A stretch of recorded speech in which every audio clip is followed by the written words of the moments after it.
last time on Desperate Attune, we caught up with the crew a few days after their successful hit on Jasper. They were cataloging the spoils of war, for most of which was a massive and ostentatious table carved out of a single ancestor tree. It was clear to everyone, and Saeeda particularly, that this was a twisted perversion of the most exalted entity in Kethrisi culture, and it had to be destroyed. To this effect, Saeeda sent Bald Murad and Pilot to learn more about the ancestor tree's origin, and asked Bhejal to meditate on the best way to end its suffering. Just as Saeeda went outside to clear their thoughts of the tortured ancestor tree, the neighborhood was rocked by the blast of trumpets. The building inspectors of House Ansurek had arrived. Feared throughout Bundervest, they were known for turning up out of the blue, condemning houses, and unceremoniously pulling them down, and they were making their way straight to the Rising Moon Sword School.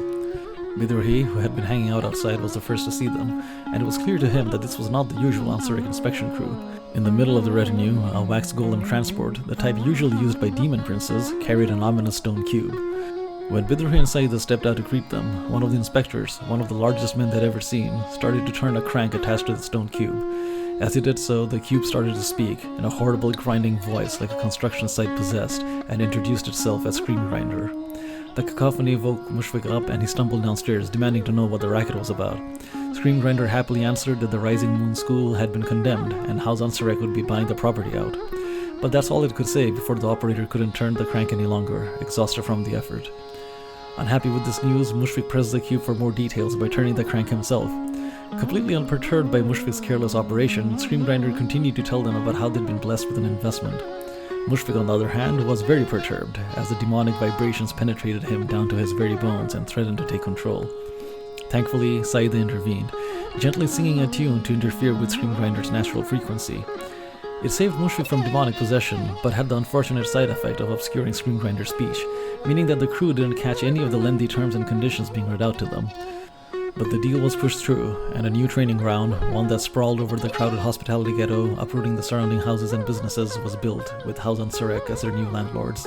Just as they had done in Kethris, Sarek sought to bring the rebels of Bundervest under control through the power of finance.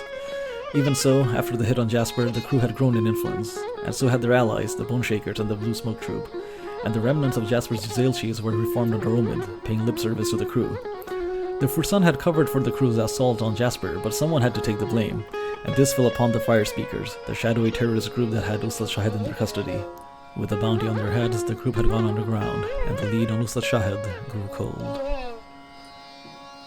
Thank you for listening to Desperate Attune. You can support us with a one-time donation on Ko-fi, or for $1 a month on Patreon for access to bonus content such as post-game banter, experience, and a newsletter from Tree.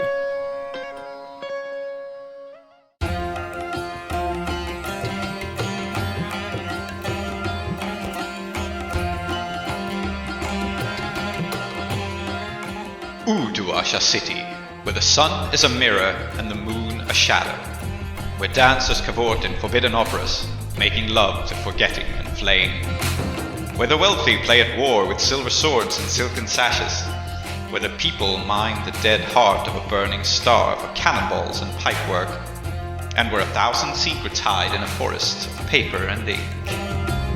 Here, the 5 keybearers reside, the 5 who know the secrets of the broken gates of death. 5 only. There is no 6th spire, forlorn and forgotten in the desert. There is no one who looks to the displaced, the poor and destitute and landless, whose ancestry has been stripped from them by foreign looms and foreign sparkcraft, and no one has ever heard of the House of Ending. But this is their story. Their roots pulled up and burned, they stand in filth up to their necks, and that is precisely why they must keep their heads ever high. Welcome to Uduasha, immigrant. May it fear the name of the house you will build. Welcome to Desperate Attune, an actual play podcast about characters with their identities in peril, played by an international cast devoted to fiction-first gaming, collaborative world-building, and complex character drama.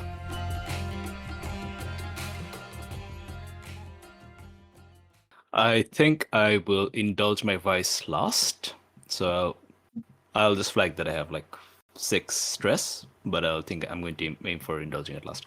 So my first thing, as I said, I have the intention of clearing my stash out because I took the ability River to my people, which lets me kind of like have lifestyle equal to tier, so I don't actually need to have stash, and I get bonuses when I have 0 stash actually. So that's the aim.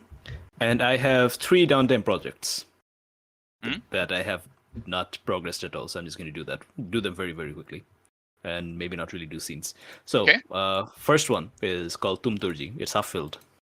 Where did we last leave off with this guy? He was still working for the Blue Smoke Troop, right?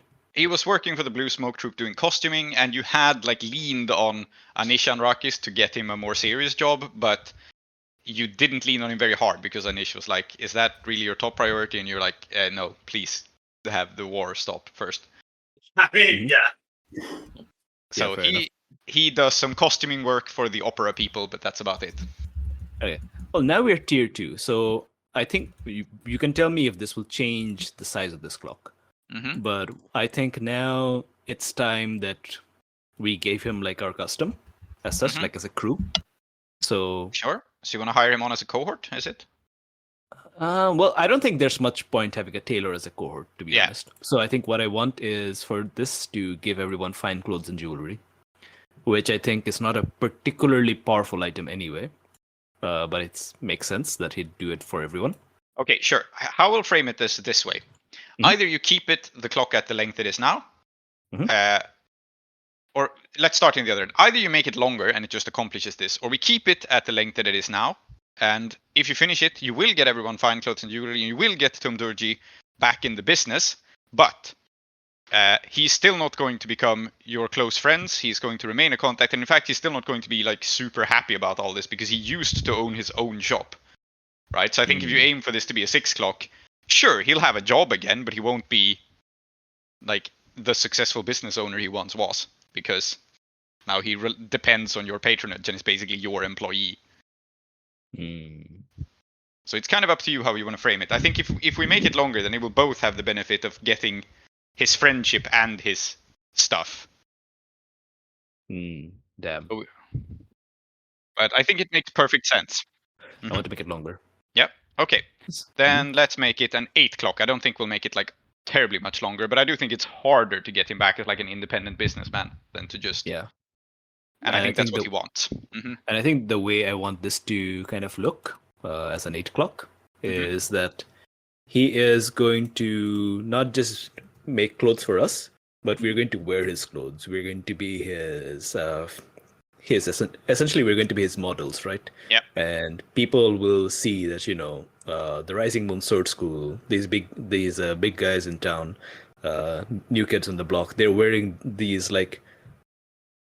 We established that he's like got a very maverick design, right? So people will definitely be like, "Oh, so who are they wearing? Oh, it's this guy." And Tumturji is going to be the tailor of the season. Okay, perfect. Clear 2 ticks off this clock. That's easier than starting a whole new clock and then start working on it. Yeah. Okay. Clear 2 ticks, and let's see. I think first is Yeah. So since I'm just rolling with money, I'm just going to convince him to just come work for us. Yeah. So, Sway. Sway it is. Would you say that I have an intimate relationship with him? Yes, I think you do. So you get a bonus. Yeah. In fact, I get a bonus when I have an intimate relationship and a bonus to forming one. So either way, this would work. Fortune roll. Standard bonus dice. Yeah, so you need 5 more ticks. If you crit... Wow. Oh, well, it's a 6. So if you spend 1 more coin, it is a crit, and you can get all the way there. Yeah, in fact, that makes sense. So I think, it makes sense for me to spend money because, like, I'm investing seed capital. Obviously, I'm paying for all these clothes that everyone has now. Yeah, I don't think you're investing so much as you are just hiring him to do a whole bunch of high-quality work, and you pay him exorbitantly well. So sure, everyone has fine clothes now. As an item you can add to your sheet. Yeah. And also, I think after having done this work for him, you can go ahead and bump up Tumturji to a good friend. I'm basing this partly on this clock, but also partly on we've seen that Bidrohi really likes this guy. And now you have properly saved him. I think now he is a business owner again. I guess the thing is, the whole sumptuary laws was never settled, right? Like his old business still got shuttered for violating sumptuary laws. It's just that he opened a new one and was like, well, I don't have any Shadow Silk in this one, so He had to replace all of his stock, which was very expensive. But yeah. Yeah. Okay. Yeah, I think we can set him up nicely. Maybe he's even like in a different part. Yeah, maybe he's in a different part of town too. Like maybe Yeah. he's close to the troop. Maybe he's still working for them. Mhm. There's money to be made. Yeah. All right. So I will continue on my other projects. So this hasn't hugely come up in a while, but like I suppose it makes sense at this stage. Our cohort has a flaw. It says loyal to Ramu. Yeah. And I wrote down a project that I didn't actually pursue called Ramu's followers are loyal to me. Yeah. So I think I'm going to work on that. Makes Let's sense. see. Yeah. I think the way I start working on that is I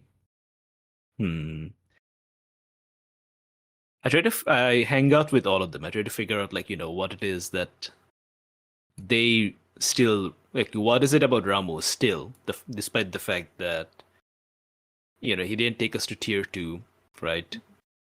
Oh wait, no, we were a tier 2 gang. Yeah, you were. So you're just kind of catching up to your father's shadow now. You have yet to exceed him, but I think consorting with him and making sense of it is reasonable here. Yeah. Okay, that makes sense. Okay, that's just a fortune roll with them. I'm going to take a bonus dice because of trust in me. Yeah, they're my cohort. It's a 6. It's a 6, so it's 3 ticks and same deal. You can spend a coin to upgrade it to a crit and get 5 ticks if you want. Yeah, I think this involves a fair bit of like whining and dining and being nice to people to really get them to open up. You really are a river to your people. Yeah. I'm losing money fast. Damn. Yeah. Okay, but it's okay. So I figured them out, and like, what's this? I think this is something that's actually useful to know. So we don't have to play it out, but like, what are the things that like people like really miss about Ramu? Like, we've established he's a piece of shit, but like, he must have had qualities. Yeah, absolutely. I think what people miss about him more than anything was his decisiveness. Out of the many people in Kethris, most of them were just like, we don't know what to do. Ramu always had a plan. He always seemed to have a goal. It was often very stupid, but he was the sort of guy who just said, let's do this, right? So I think basically the quality he had was that he was a genuine leader. He wasn't very smart, and he often bulldozed people, but he seemed to genuinely believe in his own ideas. All right. Then I think we can have a really quick scene. And I say really quick in that people can extend it and have a conversation about it. But I think what's going to happen is that, I think, it's a bit boring maybe to just frame all these as dinners. But like, I think it makes a lot of sense, especially for South Asians. There's a lot of things happening over dinners. So I gather everyone for dinner. And I think I lay out, Bidrohi likes his long speeches, and I think in character this would be a very long speech. So everyone as in all the player characters, just to be clear. Yes, all the player characters and also everyone in the sword school, basically. So even though I'm targeting the cohort with this, I think it doesn't make sense for me to just tell the cohort this. Everyone would be involved. I think even my mother might be here. Yeah, because I think this is like future of the sword school. Al-Qadar's here too, like all the people who are like associated with us. And I think I lay out like what I want the immediate future to look like. And yeah, as I said, I won't do it in character because that'll take too long. But essentially what he's suggesting is that now that we are becoming more powerful and, we have this new building. I think we're doing it in the new building, in fact. Probably in the training yard. We probably like put out tables and so on. Not the table, but different tables and chairs, and we're having dinner under the stars. It's pretty nice, actually. So I think I point out that, we have this building now. It represents the new power, but it also represents our new status. It also represents, like, our new status as, like, very visibly servile, as it were. Like, now that we are so prominent, the powers that be will not just let us just do what we wanted to do. Like, we had leeway before, but we don't have that anymore. And now they want us to represent that if the Ketrasi want to grow, it will be under their terms entirely and will always be subservient to them. And we all know very well that there's no point really going directly against the noble houses because, well, they will crush you and probably damn your soul for eternity and all that sort of thing. So, the way forward for us, I think, is that we continue to grow in power, in prestige. We take back some of the loss in goodwill that this building represents, but capitalize on the power and authority that the building represents as well.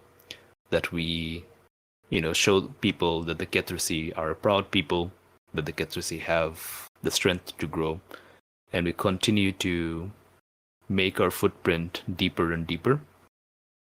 And meantime, we hobnob and we make friends and we get in with the noble houses, all of the noble houses, as many of them as we can, so that while they think that we are their friends, we will find an opportunity to get back at them, to make sure that they can't do this to us again. Just imagine Bidrohi saying that. I'm going to be rolling sway just in the meanwhile, just to see like how the cohort feels about it. Mm-hmm. But I want to know how characters feel about it as well. PCs. I rolled a 6, so the cohort are sold. Yeah, let's see the characters. I don't want to start by just describing the cohort, and I think the cohort reactions are also not that interesting because you rolled a 6, right? They agree with you. That's what happens. But the PCs, I think, are interesting to see. I think Clem is nodding along, agreeing that this is a solid battle plan. Yeah, I'm not sure how. I was just waiting for someone to go because I'm not sure how much it feels about it either. Actually, I'm curious to know whether we're both having the same problems. Like, what do you reckon? Like, what is the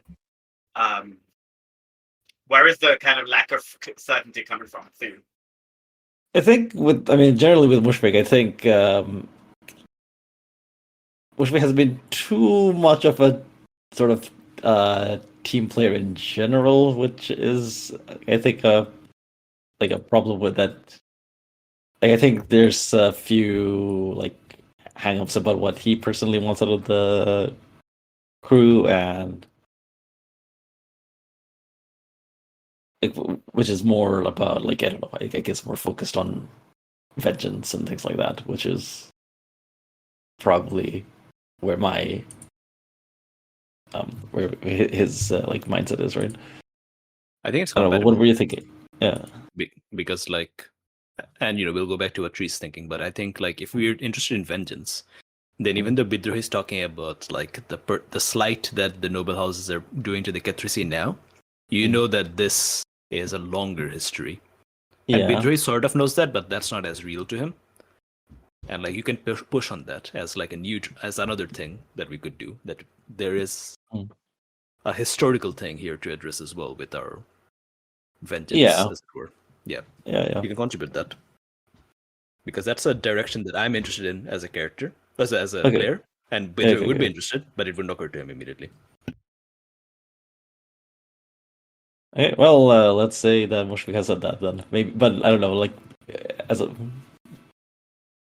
I mean, I don't know if as a public speech, but maybe he could, and he could just come up and say that, Actually, let Mushfiq not say anything right now, because I did actually want Mushfiq to talk about, like, the history with Saeeda at some point to, like, I've been wanting the two characters to have a conversation about this for a while, so maybe let Mushfiq just mull things over for a bit. Mm-hmm. I think maybe Saeeda's thing is kind of the opposite in that, like, they've always been like the noble houses have been something that they're like explicitly against in a way, right? But there is also a feeling that that it can't just be about that, but they have to start seeing something new rather than the same like anger that they've been holding on to for so long. Mm-hmm. And I think one of the reasons that I'm not sure how Saeeda would feel here is that I'm not sure whether, like, which part of her is more dominant at the moment. Okay. Right? So I think this is one of the disadvantages of like summarizing the thing, because you lose like the nuances. Because I think the way Bidrohi said it doesn't imply that he, that we become everyone's best friends and that's good, and then because we're best friends with everyone, they can't do anything to us and that's it. It's more that we need to fight them, obviously, but we can't fight Sarek, we can't fight Anixis, we can't fight Anrakas, but Anixis, Anrakas, and Ansar can fight each other. Yeah. And that's the only way to actually get ahead against them. You have to put them against each other, and not just one against the other. You have to put as many of them in loggerheads together as possible. Yeah. I think she agrees largely, and I think that she knows that it's the best way to make it happen.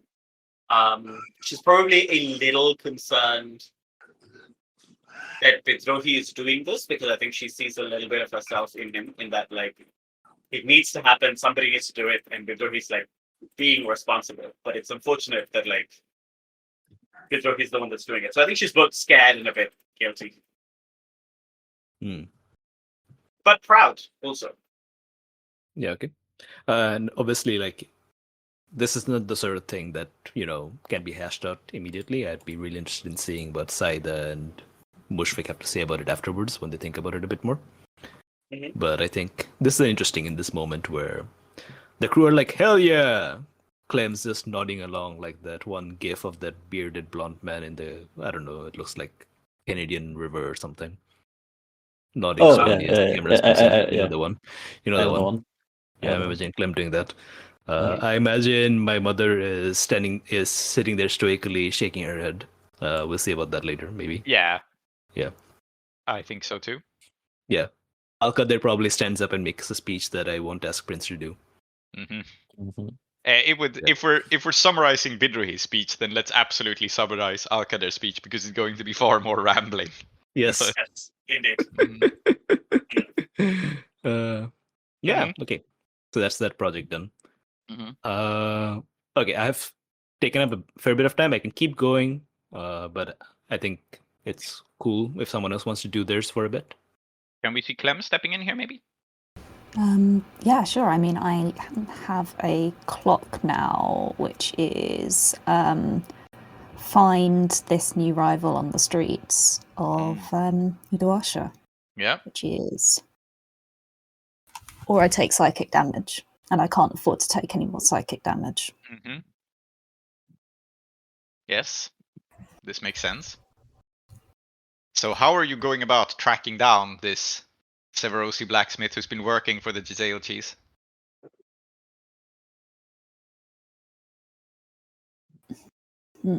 I think tracking down.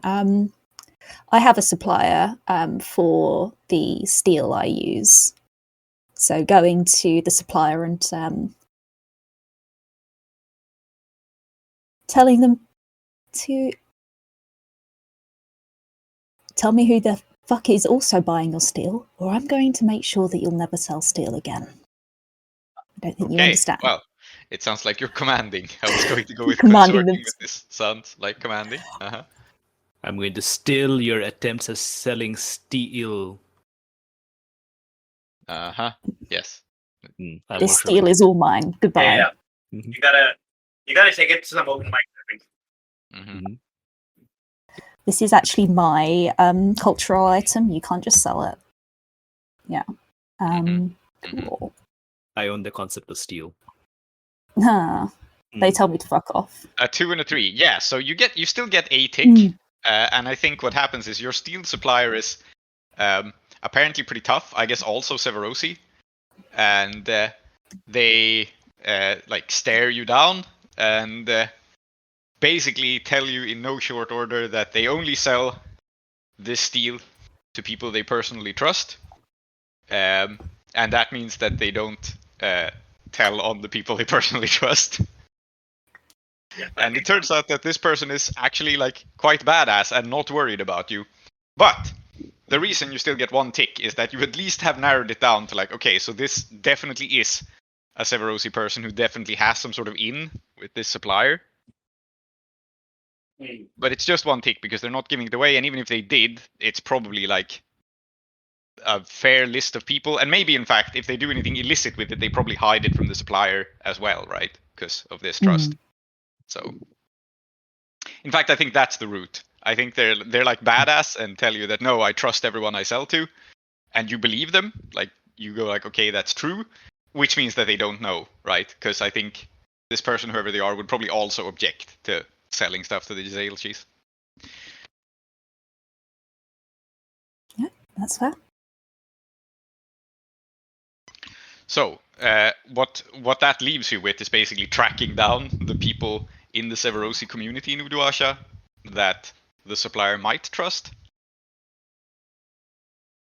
Or, of course, going via the person who keeps tabs on people from Severos in the city, Tamira.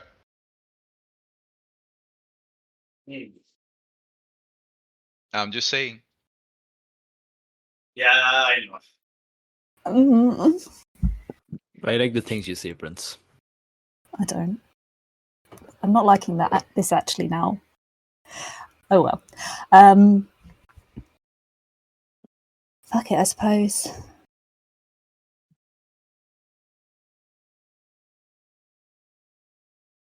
Yeah, I think Clem goes back to their toxic ex and goes, I need. I suppose it'll cost me, but I need to know who the hell is buying Severus' steel. Oh, interesting, he says. And you have business with Severosi Steel, and I had business with the Blue Smoke Troop. Because you kind of got in the way of that. So she kind of. To be fair to Clementine, Saeeda got in the way of that. Yeah. I'm just saying. Saeeda didn't get in the way. Saeeda's with me. Saeeda's actually with me. I'm bringing Saeeda into this too. Scary dog privilege. I'm just standing in the corner watching this happen, and I'm deeply unhappy about this. Yeah. So I think she says, well, it will cost you all right. But besides that, I would like to break into Ash Cloister. Now, you interfered with that last time. She says, kind of side-eyeing Saeeda, but still addressing Clem, because let's remember, Tamir is still scared of Saeeda. That's that's why I'm here, right? Like, I'm here, and I'm in the background to make sure that Tamir doesn't get any smart ideas. But she says, like, now, if you're not going to get me in with the performers directly, maybe some other form of rising star in Ash Cloister you have connections to, like, I don't know, that Taylor, perhaps? Interesting. I think Tamira's thing is just going to be to, like, fuck with other people via Clem as much as she can. I think this is the toxic vibe she's going for, because she's kind of, she's that kind of person. Great. Fantastic. Muy bien. So... I was going to say that if Salty wants Tamira to continue to be an NPC she is going to interact with, they should definitely make sure that they are not going to, that Tamira is not going to be in a position to fuck with Tumdurji. Yeah, I know. I'm just saying. She wants an in to Ash Cloister. You can suggest someone else, but she brought up Tumdurji now because he lives in Ash Cloister now, as was established. I don't think you're getting what I'm putting down, Tamira. Either you're going to tell me, or I'm going to kick the shit out of you. You understand? And if there's anything of you left over, I'll make that into chutney. And kick it. Indeed. And you're not going to enjoy it this time. Yes. Okay. Yeah. So we're in position to make a roll, but I think there's risk involved. And it's not Mm. risk here and now. I just think Tamira is. I mean, Tamira is not the kind of person to like get in a fair fight, right? But Tamira is also very sly.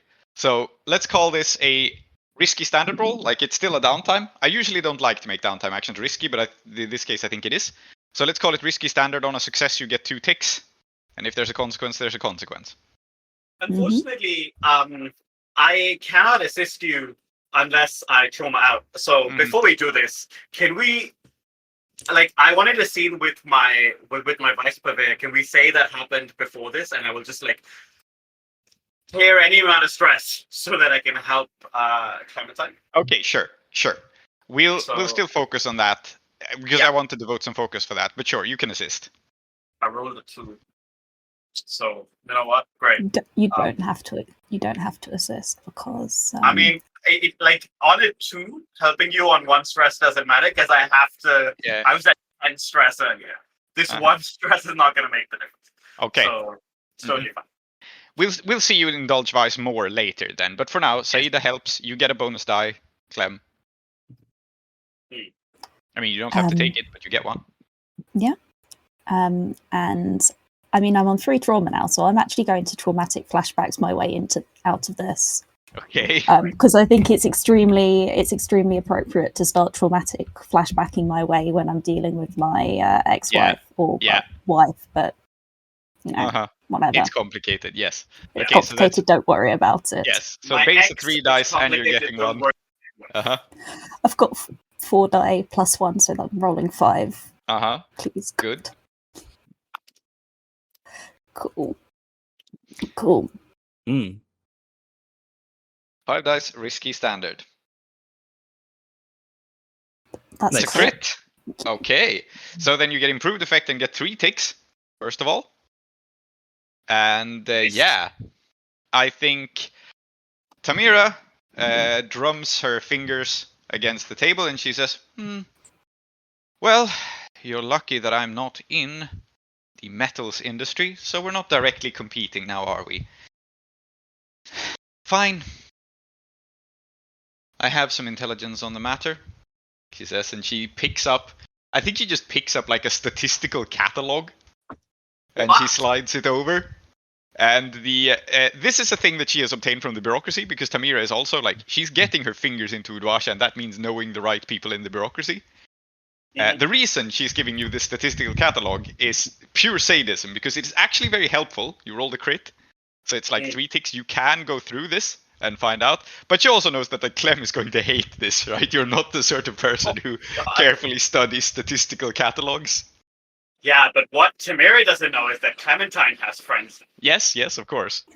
But it's still like Saeeda, for sure. But Saeeda is the kind of person who kind of actually does enjoy like statistical analysis, I guess. Yeah. Well, definitely they enjoy study. So yeah. So I think what Tamira hands you is like it's a copy that she's not allowed to have of official city records of various industries, one of which is metals. So this is better than asking your supplier, because this book is basically full of receipts. Oh, of course, Tamira's the type to have receipts. Yes. Oh yeah. That is exactly the sort of person she is. And you, like, your character doesn't know you rolled a 6, right? So I still want to point out that even though you back Tamira up against the wall and get her to give you what you want, I think it's still kind of the situation that none of you are quite sure that she didn't screw you over somehow by giving you a catalog of like illegally copied receipts. But yeah. I think Clem's taking it, like getting uncomfortably close into her personal space. I think we'll look through this now. You can clear your schedule for me, can't you? You're pushing further? Interesting. And I think, and Saeeda's here for it, so I think she will just say, as if the question was directed to her. Yeah, I don't have anything on. Do you have anything on? Okay, I think it's another action. I think it must be. So I think, Tamira is backed up against the wall. She was really just trying to get rid of you. But turns out, joke's on her. Yeah. So I think that now it's not a downtime action. Now it's just you pushing your pushing your luck, right? So it's just an action. It doesn't cost a downtime action. I think it's still risky because you roll the crit. You're still in control of the situation. And let's call it.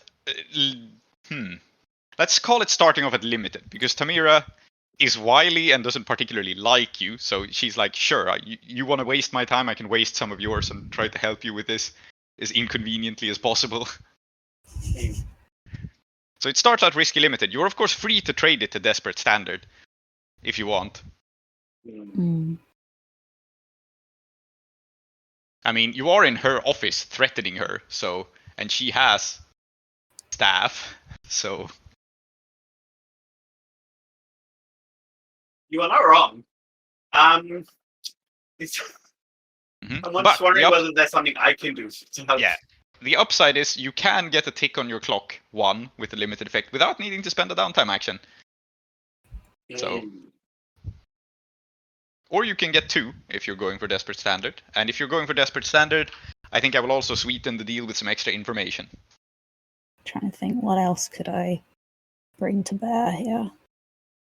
We have informants, right? But this isn't it. Is this count? No, it's not. It's a gather info, right? Yeah. Mm-hmm. Could I spend some of my stash to have bribed people? Because she employs drug addicts, and I spend some of my stash to here, go treat yourselves. Okay, sure. Nice. I think you can do this, and in that case it brings you to either controlled limited or risky standard. That's up to you. It makes sense that this would like primarily lessen the risk, but it can also improve the effect if you prefer. It would be controlled limited, and I'll trade to risky standard. Okay. So it's making a commotion now. Mm-hmm. Yeah, All I right. think unfortunately Saeeda is not going to help you on this because I'm too stressed away from her. Mm-hmm.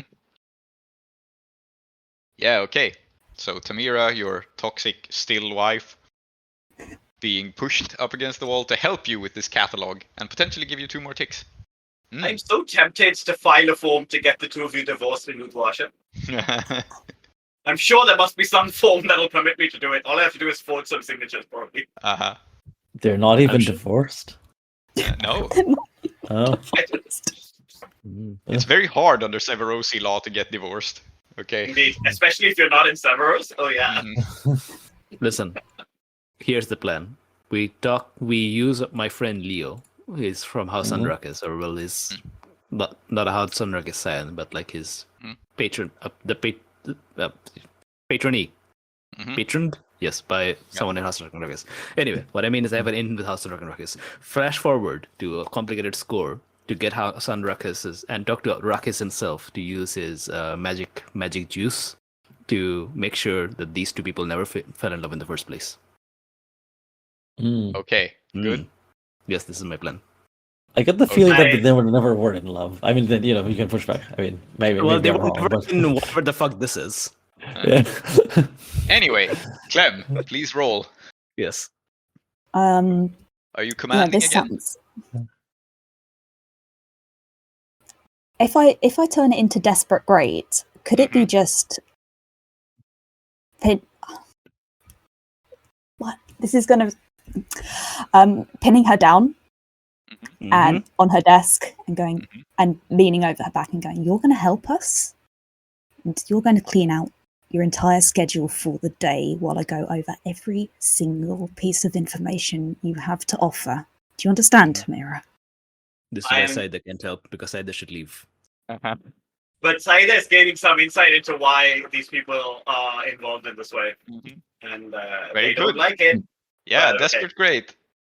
I think Tamira totally likes this. This is the thing. That is exactly the problem, isn't it? Yes. Yeah. Okay. This is exactly the problem. This is Ruckus can clear this all up. Desperate Putting great. your faith in. And is this wrecking? Sure. Can I swing this as wreck? Yes, you can wreck her office and her heart. This is. You can wreck her office and her. Okay. Wreck her office and her heart. Yeah. As I deserve to. That is a 6, though. Oh, that is a 6. Works. This is how it goes. Yeah, so I think there's like a sharp intake of breath, and she smiles, and I think it's totally clear to Saeeda that, like, yeah, she is so into this. And, Saeeda, you should leave. I'm not gonna leave because God. just What? because she's into it doesn't mean she's not about to stab my friend. yeah. And so I think what will happen here is that you get kind of the thing you wanted, but also kind of not, I guess. Which is that she is going to help you with this, and she's also now kind of into you again. And it's like, maybe I made a mistake letting this one be so independent. Because this is really fun. Tamira is a hedonist, after all. She has absolutely no problem with enjoying things. So I mean, I would make fun of this, except, of course, I do have a problem with enjoying things. So, yeah. So we can veil precisely what happens over you as you go through the statistical catalog, which is a funny sentence to say. Listen, Saeeda should leave. I am gonna wait for Clementine to indicate that he would like me to leave. Does Clementine indicate this? I hate this. I'm going to roll resolve resist. Okay. Well, good. Probably you're probably uncomfortable by the time they look up. Yeah. It's probably like you do indicate that Saeeda should leave, but not quick enough. Yes. Yeah. Okay. So I regret this so much, but okay. Listen, Okay. I have never. Listen, Bidrohi has never had sex in front of you. Okay. I won't hear any shit about Bidrohi's love life going forward. I'm sorry to tell you, Bidrohi also does not have an incredibly toxic ex who may well stab him in the middle of this. Yeah, not yet. Well, that's the point, isn't it?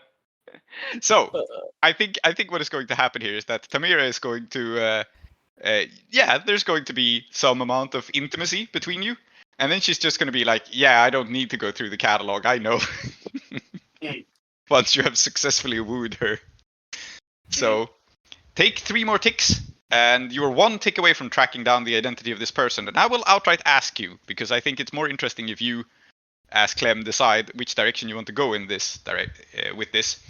Such a powerful smith must obviously have some sort of patron to get access to. I mean, this is hard to do, and you were exceptional for just doing it in Woots' smithy. Tamira knows who the patron is, so you're just like the 1 tick away from identifying exactly who it is. Do you think the patron is House Anserek, that you have just met, or do you think the patron is a wizard of the well? Why can't it be both? ¿Por qué no los dos? Okay, sure. So it's a House Anserek wizard of the well. We're making up a new NPC who is some sort of powerful patron. And I guess you get the name of this patron. I think that's an interesting way to take this. So let me look if we have any interesting Anserek people who could screw around with going down to the well. If you don't see them in House Anserek, I have someone to suggest. Okay, go ahead.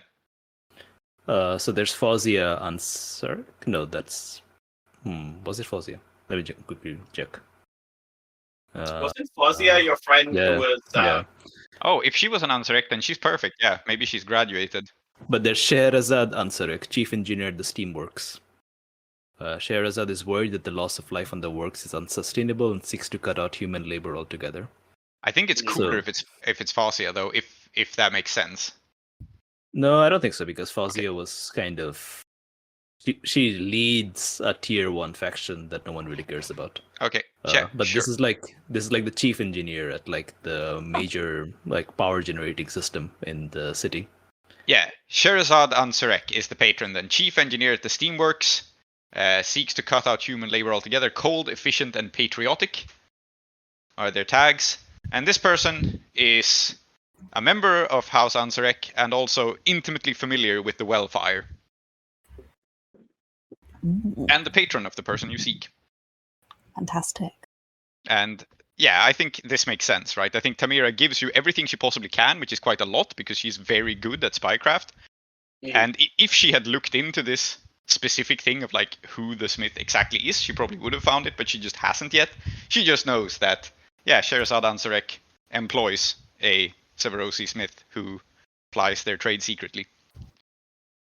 Yes, very good. And that's all you had to say. As you leave the room, you will notice that Saeeda has not left and is waiting for you with a grimace on her face. In the cock chair. Ew! Oh God! god. That- Oh god. Astaghfirullah. I hope that one day you awaken in the middle of the night and realize exactly what it is that you have done. And on True, that just- day, You're just channeling fucking Mercy Lord right now. Going in, no! they're gonna put you in the jail. They're gonna fill the jail with acid. Brother, hearing that broke my fast. Yes, yes. No, your fast is stronger than that. Don't say such things. Mhm. It's Ramadan. Again, this Very will good. not make any sense when this comes out in like September, but Mm. you know, We can It's always so aim to powerful that it breaks have like next a- year's have fast. like a huge like a release delay and just release this next Ramadan. yeah, fair enough. Indeed. Yes, Okay. Wonderful. very good. Shall we, Yes, shall I we- love shall I we- love the shall we- scene. I like Yes. Samira so much. Yes. Uh-huh. Mm. Do we want to do anything else after that, Clem? Because that was just 2 downtime actions. Well, it was your 2 free downtime actions, I guess. Yeah. But I'll leave it, and then if there's anything else I want to think Okay. about. let's go to Saeeda then. You are indulging Vice again. So since your first indulge Vice roll was shit, let's just indulge Vice again and frame the scene around that. Yeah. So because we now have what we've tiered up, and the Aampire is somebody who engages in weird and terrible sports to amuse itself Mm-hmm. in whatever way it seeks to. It seems like tearing up is one of the times you might end up involving Saeeda in some weird, fucked up shit. Mm-hmm. I mean, this is Um, definitely the consequence if you ever overindulge, but Yeah. Okay, so basically what I think is that whenever I've said, oh, I'm indulging Vice, I'm just like, oh, I eat some mango, right? As if it's like a health potion, yeah. you know? And let's be real, a mango in real life is a health potion. But I don't know if it's a health potion in this game. So I think that's what, basically... and I think what makes sense also is you need to visit this like grove and this tree we introduced where the Aampire hangs out, right? Because Yeah. your Vice Yeah. is defined as mangoes, which means going into the Blackwood and to this place. So I think like one of the things that I think should happen is that we do need to see Saeeda go back into the Blackwood. And given that Mushfiq has recently overindulged in his food eating problem, maybe he would like to join me. Sorry, I had to speaking that again. Audie, my cat, was howling outside my door. I had to take care of that. Oh, so you have what, told Udi off? No. So he does the same where he comes out outside the door and he starts howling there, and he'll neither come in, nor it's very hard to say exactly what he wants. So I just had to go out, grab him, drop him on my desk, and he's quiet now. Did you tell him if there is still several hours away? I think it's just Is your- being. Is your He's just cat being a compelled to fast also? No, Okay. no. You just think... No. I hope you weren't being serious. No, I wasn't. Sorry. I just thought it was funny. I mean, I'll definitely believe that there are some people out there who make their pets fast. In the same way that I believe that there are some people out there who do other things that I think are very odd. I tried to come up with one, but my brain's not working today. I cannot find this now, but there was a wonderful video of a guy explaining to the cats that because it is Yes. Ramadan, they're going to find less Yeah. food. Yeah, yeah. in Turkey, in Istanbul. Yeah. That's Great pretty video. good, actually. That's a good video. I remember that. I really liked how all the cats collectively meowed when he mentioned Ramadan. That's very good. As they should. Yes, but anyway, yes, I think what he's just being he's just being a bit of a diva where he wants to he wants me to play with him, but he won't approach me. I have to go get him to. Yes. Yeah. Anyway, yes. Carrying on. So, Yes, is you wanted Mushfik Mushfik going to. to come to the mango grove and meet the Aampire and have Yeah. a mango? Yeah. Why not? Mushfik hasn't met Aampire yet. No. No, and I mean a fruit-themed demon that was Aampire? Demon? Yes. Well, we don't know what it is precisely. It's something. Well, a fruit-themed something. Let's, you know, Mhm. like this meeting's been a long time coming. Yep. Yeah. Absolutely. So, just to recap what Mushfik sees then, since he will see her for the first time, the Aampire looks like a hairless human woman, perfectly hairless, no eyebrows, nothing, dressed in mango leaves. That I say dressed because it's a loose term, but like with mango leaves stuck to its body, and moving with like just an absolutely uncanny speed in almost everything it does. Like even its gesturing is synced wrong. Is the shadow weirdly unsynced with the body also? Oh yeah, totally. That makes sense. Yeah, great. Interesting about the movement. Is there like, can I study? Like, is there anything I can learn from these movements? Like, well, what is it? Is it like just? Does this look like they're just sort of like being played fast forward or something? Yeah, I think you can absolutely study and learn here. And I think when you enter this grove, I think what we'll see is at first you don't see the Aampire at all, and then you see like a mango pit, like at the center of it, fly through the air, and then the Aampire catches it and throws it back, and it's basically playing catch with itself. Oh. Almost in the manner of like a cat toying with prey. It's like very clear that it's bored. And the thing, of course, is that normally when that occurs, when I play catch with myself, I toss a ball at a wall rather than at myself, and then go so fast that like yeah. This is some Dragon Ball Z stuff.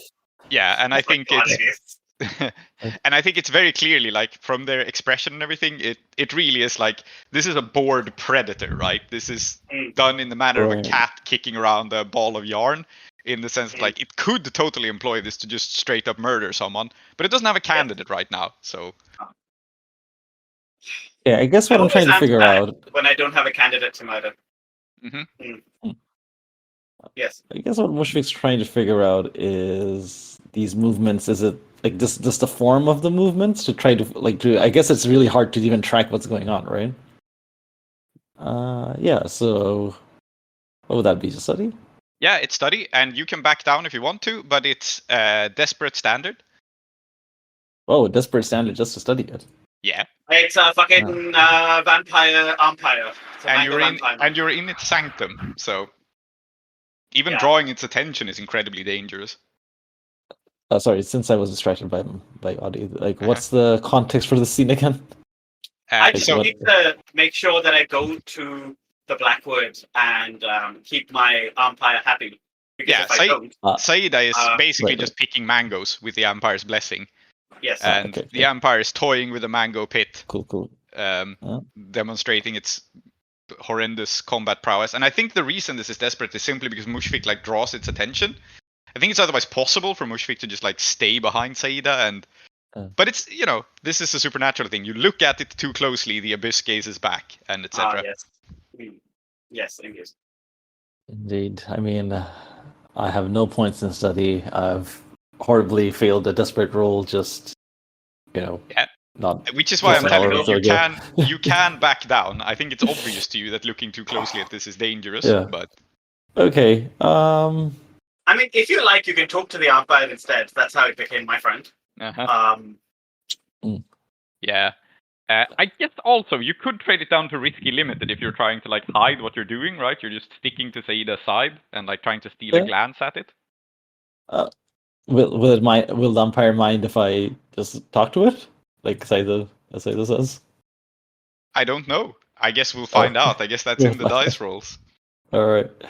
Okay. Let's just do. I don't know. Let's do risky limited then. Okay. Study it risky limited. Mm-hmm. Yeah. Saeeda, do you want to assist me? Can you at all? Or anyone? No. I'm two stress away. Okay. Yeah. Okay. Sure. Okay. Okay. Saeeda is assisting. I mean, I could assist you by telling you about it. Oh, yeah. Because Ah, yeah, Clem's that's fine. Ah, yeah. Clem's met it and didn't lose a staring contest. Yeah. I don't think one can ever win a staring contest with the Aampire. Yeah. Mm. All right, yeah. Let's just. Oh, it's a 4. Sorry. Okay. So That's you not get bad. some limited insight at the cost of some risk. And yeah. So what precisely do you want to know? Let's start there. I mean, there's just so many. Mm-hmm. There's just so many questions when you see something like this. But I think for someone like Mushfig, the thing that really I think interests him is like just learning about. I mean, I don't think saying biomechanics is the right term here, but just trying to study the form of his movements. Like, how does it move that fast, right? Like, Yeah. is there, like, is it just its supernatural power? Is there something to, Uh-huh. like, is there something to the physicality of it? Yeah, Yeah. okay. I have a really like fucked up and weird answer, and I don't know how Mushfik knows this precisely. But Oh, that's I fine. guess what you detect is there's nothing like bending the laws of reality here. It doesn't like slow down time or do any sort of demon bullshit. It really just Right. is moving that fast. And the reason for that is its diet. Oh. Wait. So what you're saying to me is the mangoes that it's eating are the reason it's like this? Maybe? Yeah? Oh, we don't know whether it eats the mangoes or it eats something else, right? Yeah. Yeah. But I'm just introducing this as like a fucked up thing. Whatever it eats in here in the Blackwood is keeping up its strength. And so there's nothing like, I mean, it is supernatural, right? But not in the sense that it's like bending reality or anything. It's just really, really fast. Okay, yeah, I think that does answer what I wanted to know. Yeah.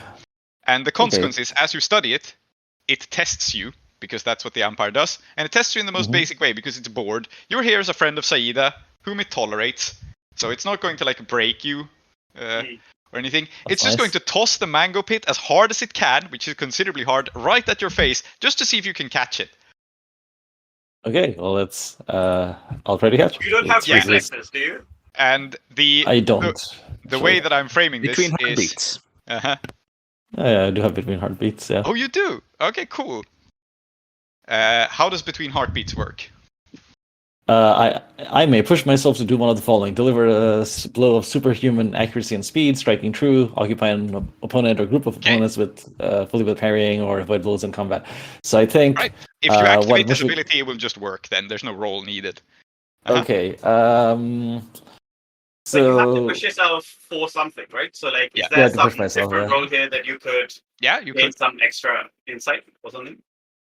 if Mushfik, as the mango pit is thrown at in human speeds as Mushfik, if Mushfik were able to draw his sword and do the samurai thing where he slices a bullet, and this gets a yeah. mango pit in half, would that impress the Oh yeah, Aampire? totally. Oh yes. I think you must push yourself to use between heartbeats for this to be possible, Okay. but you Okay. can absolutely do it.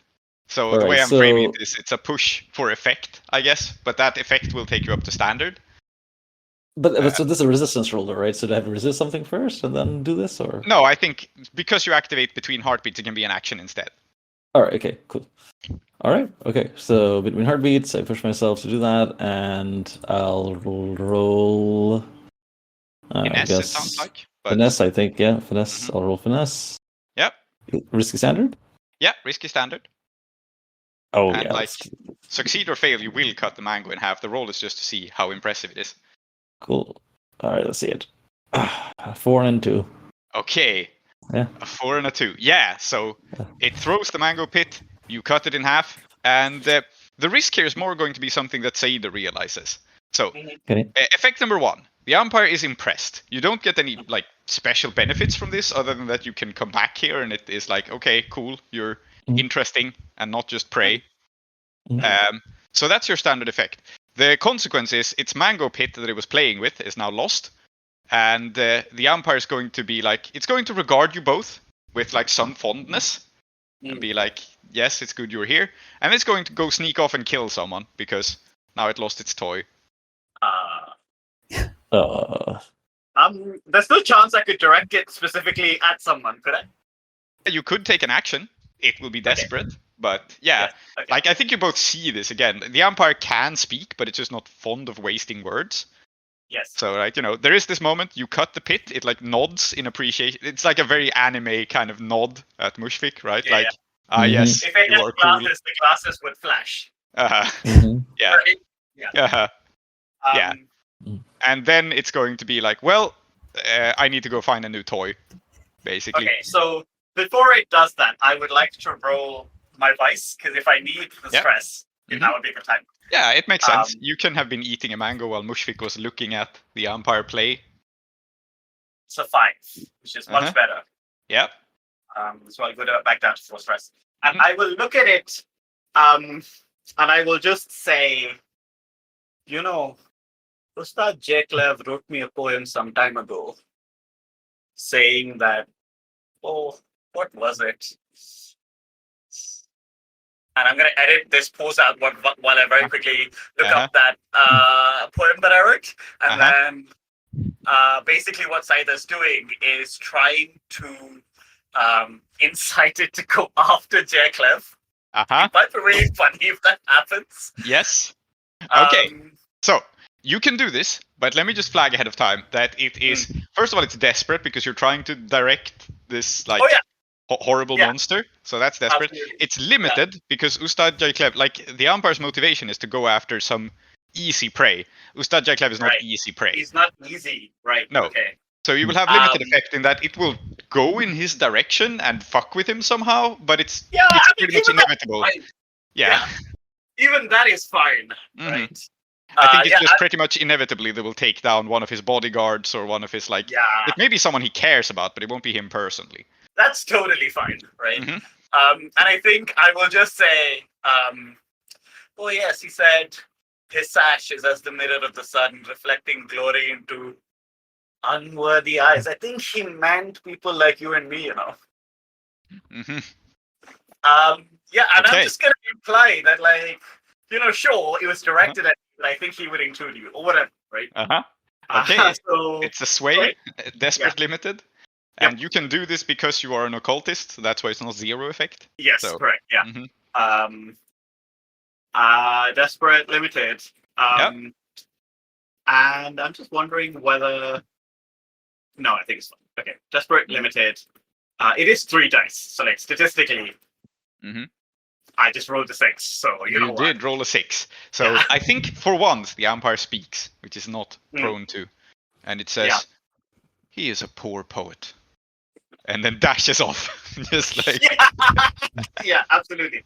And as it dashes off, I will just look at Mushfik and say, "So you got to be really careful when you attract its attention. Don't think I didn't notice you looking at it." I think Mushfik kind of nods and goes, he just goes, and he goes, "So, Saeeda, how are you friends with this creature again?" I think it's as you ask this, I just want to highlight this. The scent of the most amazing fucking mango you've ever had drifts into your nostrils from the fruit Saeeda is still holding. And I'm eating this mango, and I will just say, "How about I tell you the story while I eat this mango? And I know you like your food, and the Aampire isn't exactly here anymore. But if you pick a mango, it will know, and if you don't have its permission, it will notice. I just brought you here so you could see it. And isn't it lovely?" Because I think, even when Clementine came with me, we had to do a little bargain to make sure Clementine could eat something, right? Yeah. Yeah. Does the mango that you're holding look very delicious? Oh my god. It is, I mean... And Mushfik can't have any? Just saying that it's a risk. And you can't actually hide it in your mind. You want one, you have to go and get one of your own. Sorry. Yeah, What was that? I said if you wanted one, you have to get one of your own. You can't have any of mine. Which is a very mean thing to say, to be honest. You probably could have some of mine, actually. Maybe that's why it's not like a Mhm. full fix, right? Is that I have Yeah. to give some of my mango away for you. Yeah. Away to you. Makes sense. But yes, I mean, Um, it is established that I don't know who wrote the Aampire, but it is established that like people come here and risk their lives for these Yes, fruits, correct. right? I mean, they're worth it. They're yeah. fucking worth it, man. Oh my god. yeah. So two things. I think one, I think is that Mushrik is gonna be genuinely impressed with Saeeda, and it's not that he usually isn't. Like he is, he does respect Yeah. Saeeda too, you know. But I think this is one of those moments where I think he might actually be a little odd that Saeeda is just allowed to be here because I think Mushrik can appreciate just how terrifying the Umpire is. Mm. I think if I just say like Saeeda, you're like I think he can't really. It's one of those things where like he's awestruck, and so the words don't really, come out as much, and he just goes like, "Are you just really? Are you secretly really cool?" Saeeda, mango still in her mouth, says, "Don't tell Bidrohi, or he won't let me hear the end of it. He'll tell me about how I have main character energy again. And it was bad enough the first time. But I have been up to some things in my life. And I see a lot of myself in Bidrohi, and that it does scare me a little. The number two thing is I did mention that Mushrik and maybe would like to maybe talk with Saeeda about like the history of Tetris, and I think this is a Yeah, now pretty is a good good time. moment to do it. That's a good time, Yeah, and I absolutely. think like he goes at this time. I think Mushrik does become a bit contemplative, and he goes just, and you've been around for a while, right? As you say, you've done some things around. Like, Yes.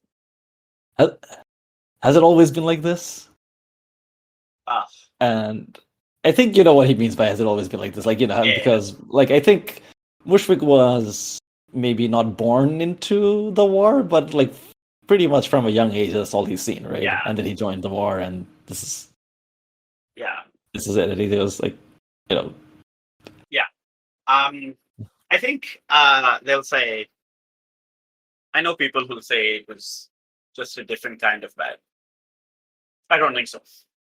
I think it was better before.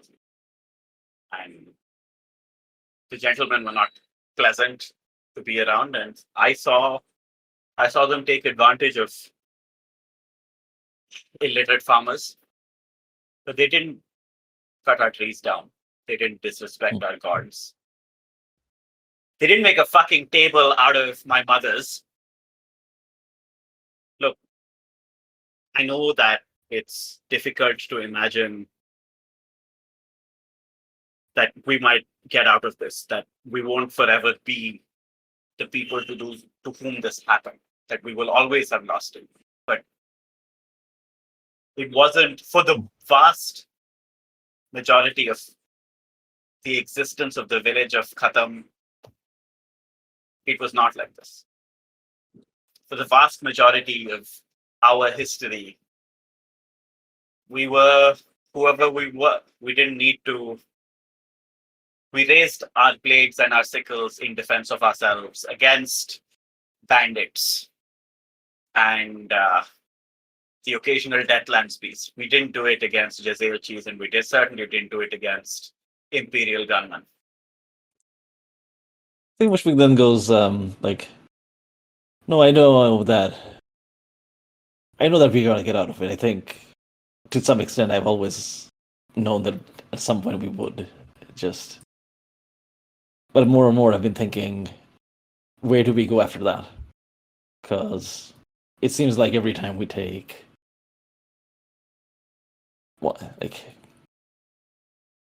we shake off the yoke of one,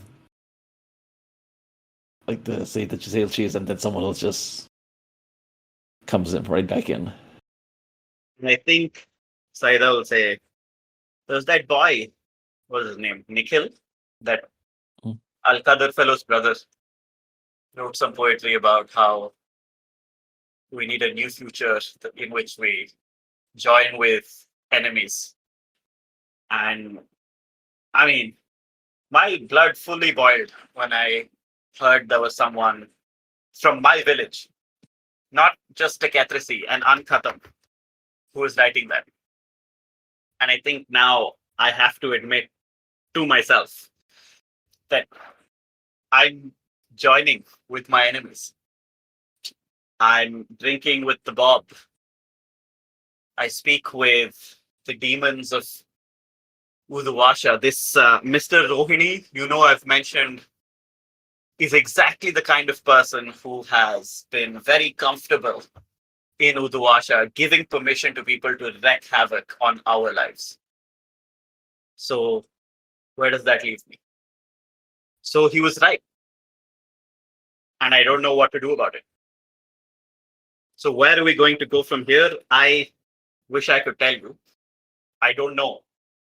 But I'm having to accept that it's not where we were before. And I've been fighting very hard to try and get that back, but it seems like we deserve better than where we were before. The mention of Nikhil, I think, is a fairly, sort of a sore point for Bushwick. And he goes,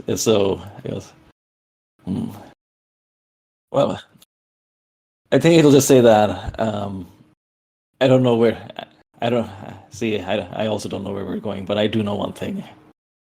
I don't want to trade one form of subservience for another. Yes. That's where Nikhil was leading us, and that's where we're going again, I fear. Mushfiq, I think the hard truth is that he was not leading us there. It was where the people who walked with him were going, but when he said, I knew not enmity until I met an enemy, he wasn't saying, oh yeah, let's all be friends. I think he was saying, we have to figure out how we're going to think about our enemies. And I don't want to be friends with any of these people. And I sure as hell don't want to listen to their rules, their traditions. But we deserve better. So what are we doing to make that happen? I don't know. Something. We have a new gate. Did you see it? Golden. Well, it kind of looked gold. Anyway. I think for once, I'd like to be able to just do something without conditions. I mean, Bidrohi laid out a plan of action. Yeah, I think that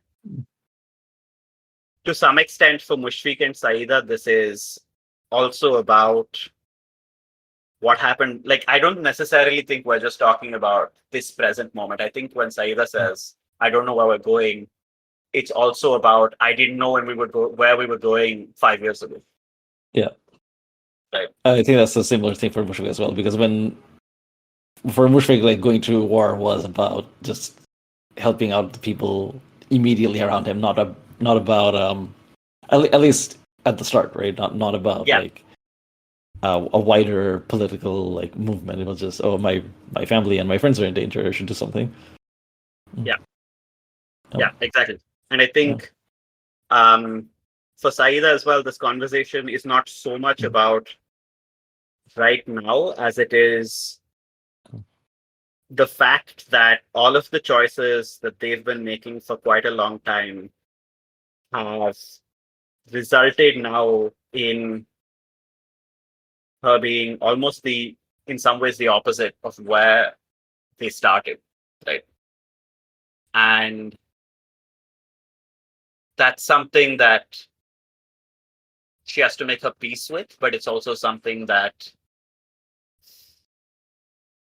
maybe indicates why we need another direction. And I think she will just say, you know what I want? I want a prawn fry like they used to make with masala and I don't want to have to pay so much as I do now to get it. I think that would be a victory. Have food prices been going up? No comment. Uh-huh. We're getting to that. I may be obliquely referring to this. And I think I will just end by saying that I think we worry too much about history. And I don't know how to stop, but I think we worry too much about history. This is what being old does to you. You mostly had history. Yep. Joke's on you. I'm actually about to encounter apotheosis, and this is actually the first 0.01% of my life. Mm-hmm. Yes. There's so much more history to go. Well, is that the scene of your conversation done? Yeah, I think so. I think so, yeah. Mushfik, yeah. Yeah, because there's one more thing happening in this grove. And maybe Mushfik leaves, maybe Saeeda is alone here, or maybe the both of you partake in some delicious mangoes. Nothing says the indulged viceroy can be just one fruit. Yeah. But as the mirror is moved off the well, you can still see the light. Some time has passed. The Aampire returns. And it steps into the grove jerkily, as it usually does. Its face is covered in slashes, and a broken sword sticks through its chest, right through where its heart would be. Oh. It falls down to one knee and says, Ustad Jaiklev is a better swordsman than poet. He would have words. And it falls over. Holy shit. What the fuck? I am going to pull the sword out of its chest. Yep. And I will say, Mushfik, do you know anything about first aid to do with swords and hearts? Because usually by the time I see something like this, they're dead, right? That is usually the way it goes, yes. I think that Mushfik okay. is also like sweating and panicking, like what on earth? Yeah. And I'm gonna be like, okay, so what we're going to do is you hold them still, and I'm gonna try and pull this sword out of their chest, okay? Does the Aampire bleed? The Aampire does not seem to drip blood outside, but there is definitely something under the skin that looks like blood. It does not leave the body though, and I think as it collapses to the ground, it seems to like touch the very floor, the very soil, as if there is something here that nourishes it. But obviously, you will still need to pull the sword out. Yeah, I was saying that more as a, if we pull the sword out, will we cause this thing to start bleeding out? That is a very good question. You can make some sort of roll if you'd like. Sorry, I think Mushfik goes.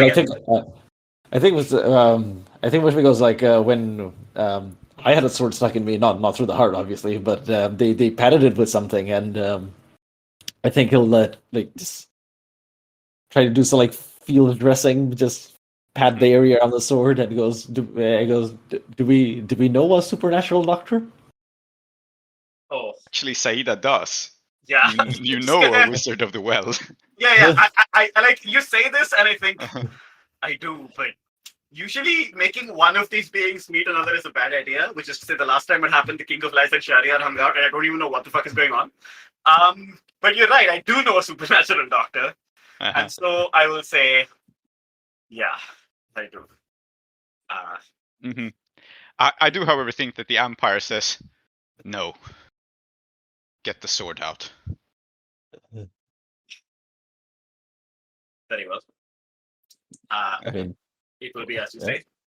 Yep. And I think that because Mushfik has studied the Aampire, maybe you can see that what Saeeda is doing is using some of her ability to study the names of things and then use that to gain insight here, right? I don't think she's really studied the Aampire at all, but what she's doing is guided by that instinct rather than an instinct of I know how bodies work, right?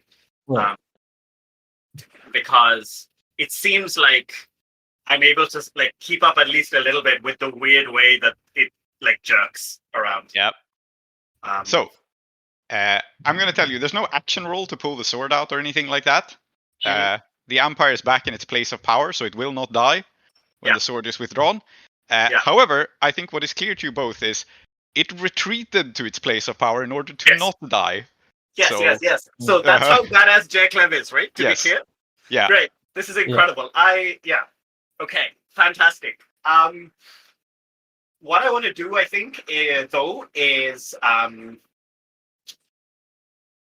want to, as I pull the sword out of it, I want to study it. Do I want to? It's a bad idea, right? Normally, no. Actually, you know what? If it's possible, I want to do a long-term project to maybe consort with it. I don't want to do something that will make it feel like I'm studying it in order to stab it or something. I just want to become its friend or something. Okay, yes, understand the Aampire. Yeah. Fair enough. Let's call it an 8 clock, because I think it's a relatively complicated project. Oh yeah. But you can spend a downtime action to work on it now as you pull the sword from its body. Yes. Very good. Also And I been in think- this scene for a long time. Mhm. Yeah. Yeah. I will just roll consort here. Mhm. Because I'm trying to. It's just me talking to it. It's not really yeah. I rolled a 5, so that's 1 tick. Very No, good. 1 tick, 2 ticks. Two ticks. Yeah. 2 ticks to your 8 clock. And yeah, you pull free the sword.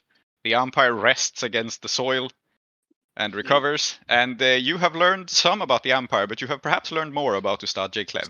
Apparently, he's a badass. I mean, we knew this, Yeah. but holy fucking shit. As we leave, I am just. You will see, Mushfiq, that Saeeda's just well, fuck. Yeah, Mushfiq is similarly thinking, well, fuck, because I think, well, out of character, we were saying that Mushfiq had some ideas for, taking on bigger targets, but I think he's going to make a few adjustments to his calendar after this. Yes. Yes, Yeah, indeed. Yeah, there is a reason why Ustad J. Clev is as admired by the Falling Star Sword School as they are by ordinary people. So I'm putting this in player notes. yeah. Yes. Well, that's the Fantastic. scene. Yes, Yeah. great. Bidrohi, How much time do we have? 15 minutes. Okay. Yeah, I still have my 2 free downtime actions and a bunch of other things to do. So I think I'll just burn through them. Mhm. I see what you did there. It's because I haven't burnt through that table yet. Yeah, Oh yeah. we'll get to that, and we'll get to whatever score we're doing next session, which is probably going to be related to Ustad Shahed and the fire speakers. So yeah. Yes, this makes sense.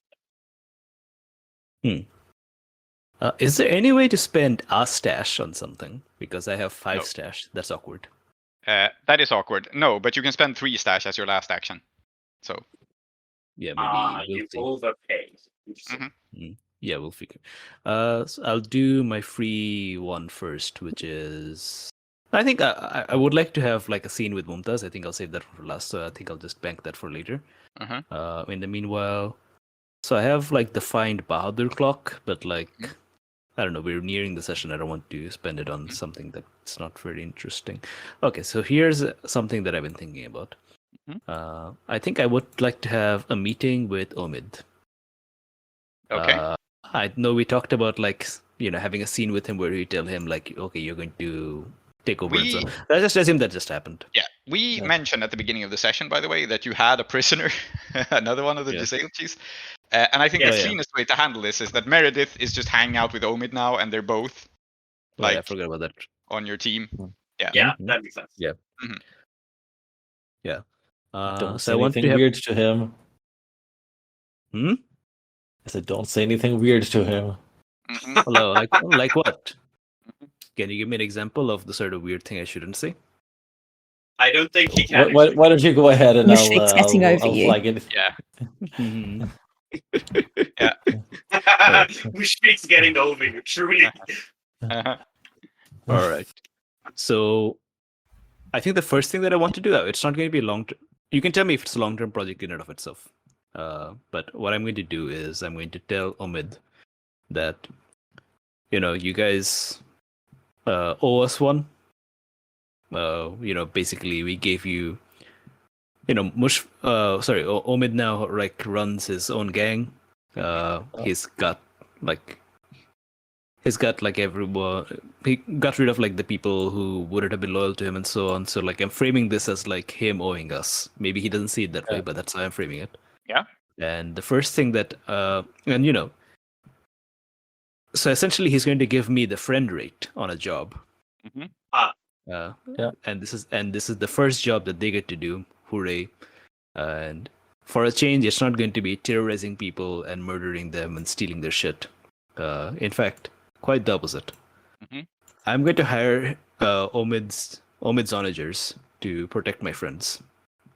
So, especially Tum Dorji, Mhm. Al-Qadir. Yeah. Basically, like I want sort of like, I don't know, not 24. Yeah, I want 24-hour guards on like the people that I care about, so that like the various NPCs and so on don't. If they are going to go after them, they can just roll up to them. Okay. So how I want to frame this is your lair does not have secure, and while I know that Hmm. these people don't live in your lair, let's frame it as secure for your lair, which also like extends to your contacts to an extent, right? It's not foolproof Yes. or anything, but it's security in case someone pulls a score on you. Is it fair? That makes sense to me. And because this is me asking for the friend rate, but I'm still paying them money. I think this is one of the ones that costs money. Yeah. Yeah. Okay. I don't have an intimate relationship with Omid, nor do I want one. And I don't think there's any relevant. Yeah. So I think abilities. if we're going for a layer upgrade, I would ordinarily go with like a 10 clock, but let's call it 8 because you've set yourselves up for it. Yeah. Yeah. Cool. So hired security, 8 clock. And Omid can be a part of it, but I think realistically his gang is small enough that they can't be everywhere. So maybe you can fold other details into it, or maybe this is about like setting them up. I don't know, but I'm framing it as an 8 clock. Makes Yeah, sense we've to me. already started working on that. We have. I believe. Yeah. Yeah, I thought that's what you mean. It is an 8 yeah. clock, actually. Secure No, upgrade. that's Well, there we go. Yeah, that is an 8 clock. Yeah, that is an 8 cool. clock. Perfect. Please continue working on that then. Yeah, so it's consort, I guess. Thank you, Salty. Yes, consort sounds good. Actually, no, I think I'm going to roll with tier. It's the same thing, but I think it makes sense to be tier. I'm going to take a bonus dice for Omid. Is that okay? Or is it? Yeah, you can. Okay. And I also think by now, by the way, Mushfik should unmark him as a rival. Not that he likes Mushfik necessarily, but he's not like powerful He's enough. not going to interfere. Right? Yeah. So He knows that if he tries to interfere, we will kill him. He's We're not good enough rivals to be your in, rival anymore. Yeah, we're just like we're rivals for funsies now. Yeah. Mm-hmm. So 2 ticks to the upgrade, and I think I don't want to spend too much time on a scene because we are running short on time. But I think the thing that Bidrohi like learns hanging out and having a conversation with Omid is what Mushfik has realized about him long ago, which is that he is a cynic, and he really like does not believe in these ideals. Like you've tried to get him on your side, and maybe you could get him to believe in your ideals. Maybe that's part of what you're doing here. But Omid has basically never met a person who really believed in who he really believed in what they were doing, right? He's never bought into any speeches or such. But he does believe in money. So even if it's a friend rate. Yeah. Yeah, I think this is kind of an interesting contrast to Ramu, who was the exact opposite, right? Who was not very smart, but genuinely believed in things. Yeah. We can use people like that. I think in a way, this is the most trustworthy kind of person. Yeah. Yeah. So I think I'm going to have Omid do another job for me. All right. Well, it's not necessarily a job as such. Maybe it is. He can tell me how difficult it is. Actually, let's call it a job. So I'm going to spend money on it. So here's what's up. And I'm spending the 3 stash here. So maybe there's some sort of bonus dice. I have no idea. Sure. Get a bonus dice for that. Why not? Sure. So I say. So one of the things that we know about the Jezilchis is that half of them are in jail at any given time. And I think like quite a number of them are in jail at the time of were in jail already at the time of our strike against them, and they're probably coming out. And I tell him, I don't know, that's it's entirely your business. Like you can tell me like how many of them are like your guys, how many of them are Jasper's guys, and you can figure that out. But I know that there's definitely some people there who are like on board with you, or they don't mind either way, right? Like not everyone can like hate you. Yeah, he nods and he goes, yeah. Mhm. Most people Mhm. understand the value of money. Excellent. Okay. So while they're like coming out of like Falcon's Perch or like whatever hard labor camp they're in, well, especially the hard labor, there's like some super cool guys like down in like the hand. They're like doing prison labor. Here is a list of their names, and I would like your guys. You can communicate with your guys and like tell me, reach out to these guys and tell them that Bidrohi is going to get them out Okay. Why is Yeah. this a downtime action? What is it contributing because towards? I want to create I want to acquire the Faris's item entourage. Okay. Yeah, I want to get what were their name? Bath Time, Zoot, Mohitul, Yep. something Nightmare. Mhm. I want One them of them was called Part Time. Yes. Yeah. Yes. Yeah. Yes. Okay. Yeah. Oh yeah, you weren't here Okay. for that session, Tree. Yep. Oh yes. Wrong with that? Uh-huh. Mm. Oh yeah. And yes, they were a bunch of cool guys that I really liked. And I got out of prison because Captain Peregrine got me out. It wasn't really doing prison, it was wink wink nudge nudge. But they're still in there and they're cool guys and I want them to hang out with me. I told them I'd get them out and I will. Okay. So I'm working on So- that. It's acquiring a special item, and I think for once you're not like super set up to get this No. in any way. So No. is it fair to call it a 10 clock? I think it is because It it's is quite very a fair. powerful item. Mm-hmm. Yeah, it's my personal entourage. Mhm. I'm going Yeah. to call it entourage. Yeah. Mhm. And you can roll tier again, I suppose, to get word in to like set your entourage up for getting out of prison. Yeah, this makes sense. And now I have no money. Good. Mm. But you do have a So- bonus die here. Let's give you Yeah. one for shits and giggles. Mhm. Yeah, I get increased effect to all rolls made with lifestyle or tier when interacting with friendly factions. Mhm. Are the onagers friendly? They better be. I guess think they we should are. adjust that. Yeah, we should adjust that. Okay, bonus dice, extra dice for Omid, and oh well. Indeed. Okay. So you crit. Indeed. Well, you get 5 Turns ticks out- then. Do you reckon this is just because Omid really likes these guys? Yes, probably. Right. Well, maybe they probably heard of them before, right? Because Yeah. like if the Giselles are in jail all the time, Uh-huh. Yeah, he was they probably like, recognized them. Yeah. he was probably just like, oh, fuck off, sure I'll do it, and then he reads the list, and he's like, and then he spits at Bat's time. Uh-huh. Yeah. Zoot, Mohitul. I think But it's I wasn't also them. I think it's also for the reverse reason actually, and I think the Giselles are in and out of prison all the time, and then these people get word that like someone is trying to help them to get out, and it's Omid. And I think the thing about Omid is he's never been in. Like he's smart and cynical. He's never actually gone to prison. He's always gotten away with his crimes up until you guys caught him. And I think this is why like people really go like, oh shit, Omid. That's like, wow, he really knows how to slip away from the law. Okay, cool. Excellent. And okay, now with my free downtime action, I am going to talk to Captain Peregrine and ask essentially very nicely, like, can I have these guys out of prison? I really like them. Okay, so it's working on the same project. Yeah. Right. Let's do a consort, and then Yeah. let's do a scene with Mumtaz at the end, I think. Yeah.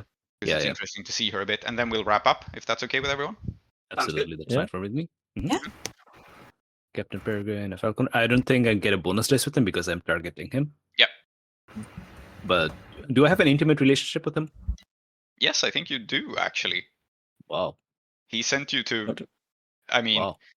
he sent you to prison, and he went through enough trouble to keep you alive. So I think he cares Yeah. about you enough for this to fire. Like, an intimate relationship doesn't have to be anything of like a romantic nature, right? But we know that he cared enough about you to not want you to die, which I feel like is a... Like, he stuck his neck out for you. So... Okay.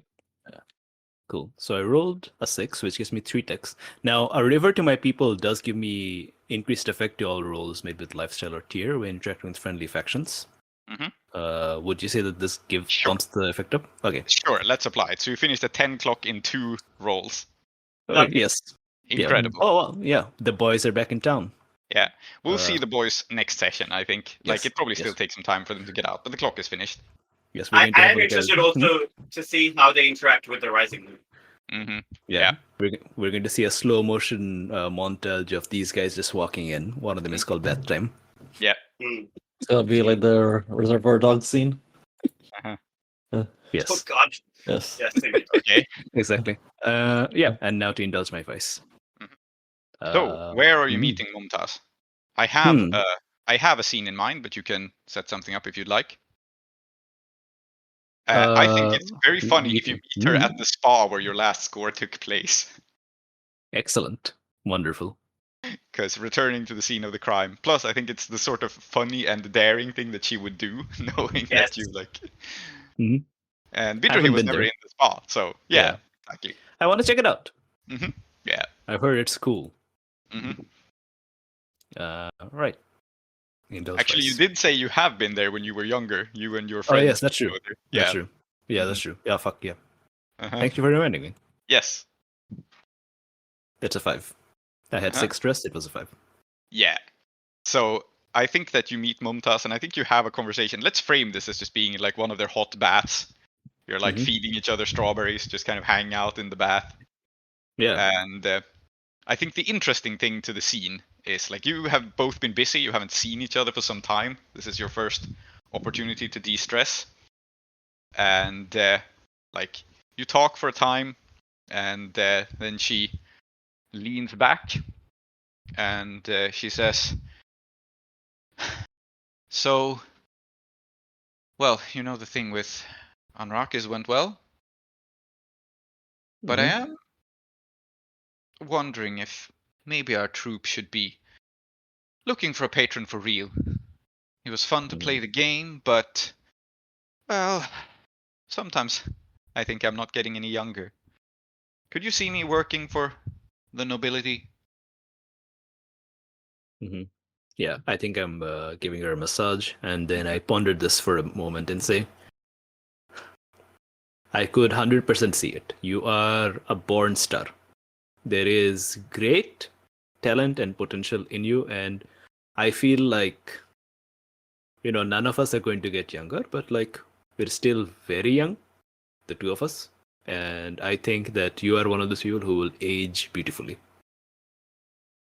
And thus I think your career will only go from strength to further strength to superhuman strength. Yeah, he says, "Well, I do love performing. What I'm thinking about actually is getting out of, the game, the crime game. The romance scam part.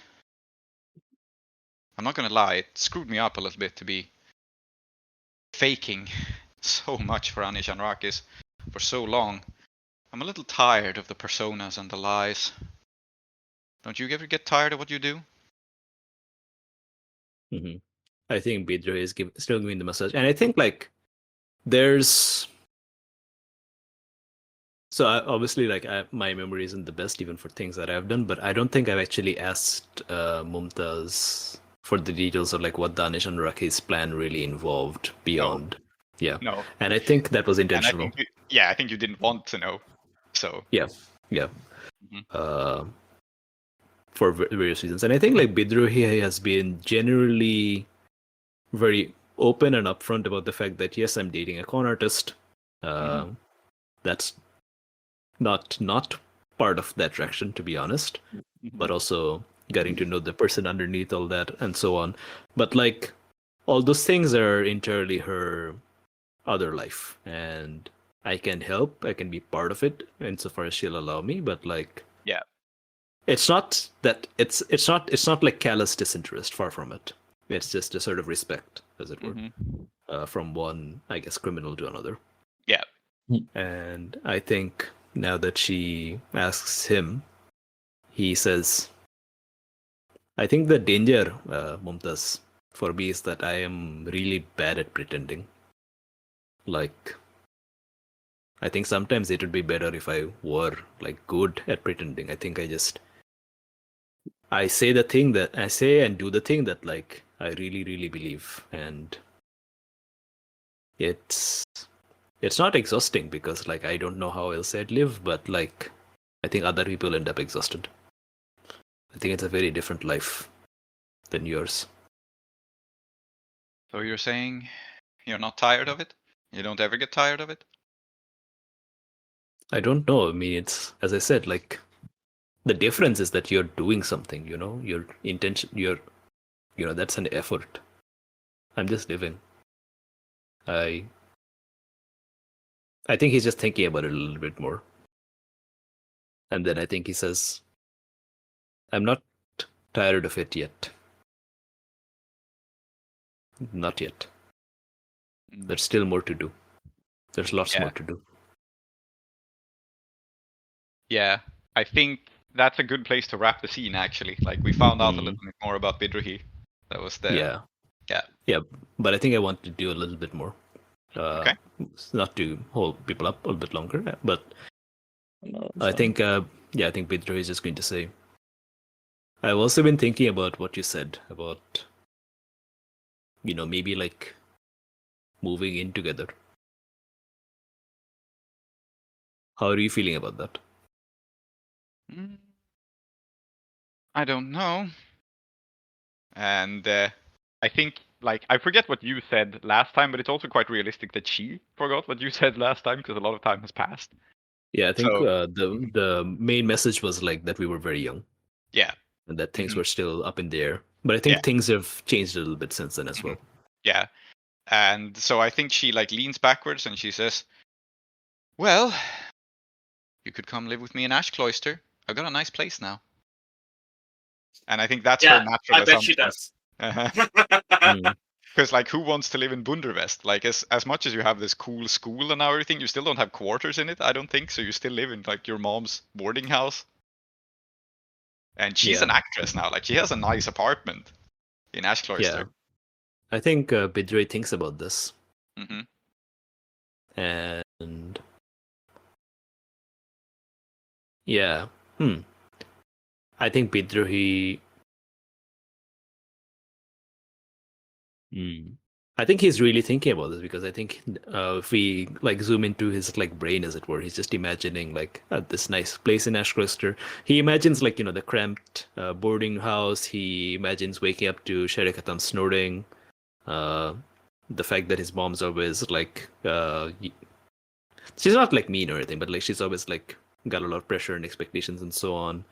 And then he goes to the sword school where Saeeda's yelling about something else and all that. And then he's just imagining like being a man about town in Ashcloster, the party district. And then I think his thoughts run towards the imagination of becoming Bidrohi of Ashcloster and not being Bidrohi of Bundervest, not being Bidrohi of Sketrusi anymore. And I don't think he's going to make his decision yet, or he's not going to say it, but I don't think he's going to do this.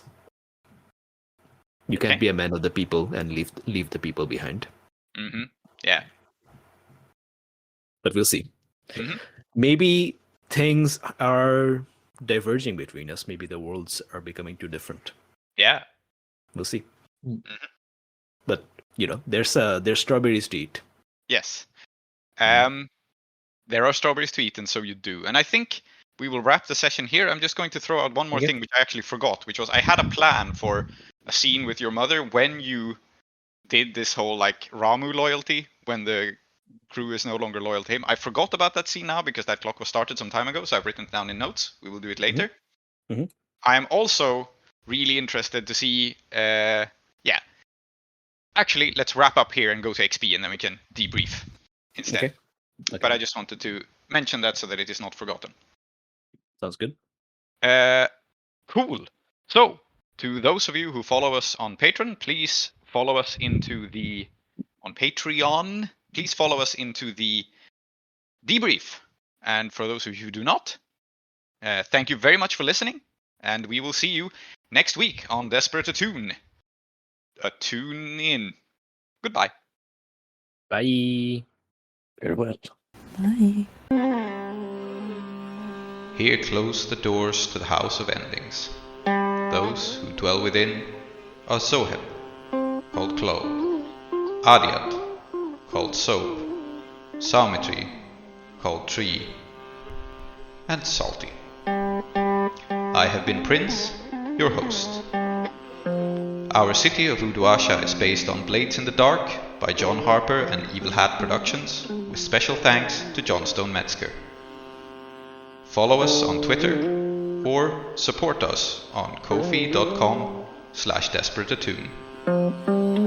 If you want to engage further with us, we also have a Patreon at patreon.com/desperateattune, where you will get our newsletter, extra content, and updates from Uduasha.